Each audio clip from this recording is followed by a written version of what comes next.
काल आपण पाहिलं असेल मुंबा देवी, ज्या देवीने मुंबईचं नाव दिलं, तिचं दर्शन घेतलं आम्ही सगळ्या कुटुंबियांनी आणि आज सिद्धिविनायकाचं दर्शन घेतलेलं आहे. एवढंच आहे की या शहराची चांगली आमच्या हातून सेवा, एवढंच प्रार्थना मी नेहमी करत असतो सगळ्या देवळांमध्ये.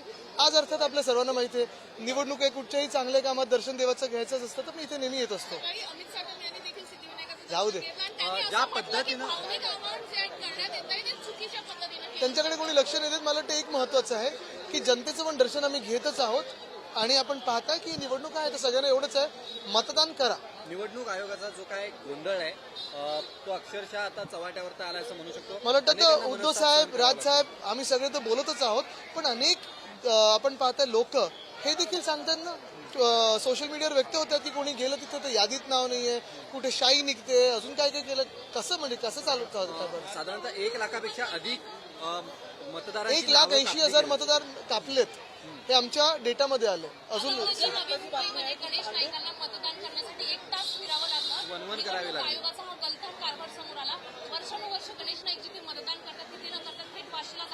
त्यांच्या मध्ये मी 2-4 रील्स पाहिले होते त्यांचं मन व्यक्त करत असताना, आणि मला खात्री आहे की त्यांच्या मनात आहे ते करून दाखवतील.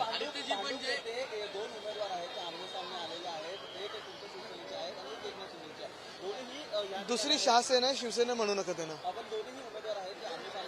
ठीक आहे, तर माहिती घेऊन बोलतो. बघा काय अनेक ठिकाणी बाचाबाची होते. जिकडे दुबार मतदार आहेत तिकडे ऍफिडेव्हिट पण करण्यात येत आहे, त्यामुळे नागरिकांना कुठेतरी मतदान करायला देखील उशीर होतो. उशीर होतच, आणि हे मी पहिल्यापासून बोलतोय. आपल्याला आठवत असेल हे हमीपत्र जे आहे ते पहिल्यांदा आलंय आणि आम्ही प्रेस कॉन्फरन्समध्ये तेच बोललेलो की हमीपत्र भरायला किती वेळ लागणार आहे. काही काही ठिकाणी ओपन करतायत, हे पण दिसतं सगळीकडे. म्हणजे एकंदर निवडणूक ही त्यांनी क्लास मॉनिटरची निवडणूक असेल असं घेण्याचा प्रयत्न केला. आता मला नागरिकांना कुठेतरी वेटीस धरतात काय? 100% सर, तुम्ही माझा संविधानिक अधिकार जो आहे, माझा मतदानाचा जो अधिकार आहे, तो जर माझ्यावर हिरावून घेत असाल तर तुम्ही मग संविधानिक संस्था कसे? अनेक असे मतदार आहेत ज्यांना मतदानाची रिसीट मिळाले मात्र मतदान यादीमध्ये तिथे पोहोचल्यानंतर नाव नाहीये त्यांचं, असं पण चाललंय.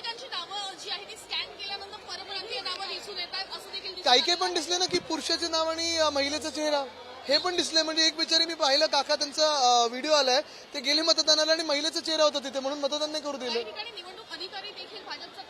आज तुम्ही पाहिलं असेल आमचे सचिन पाटील जे उमेदवार आहेत त्यांनी देखील पकडलेलं आहे. मतदान अधिकारी यांच्या फोनवर भाजपचे ऍप आणि ते मदत करत होते.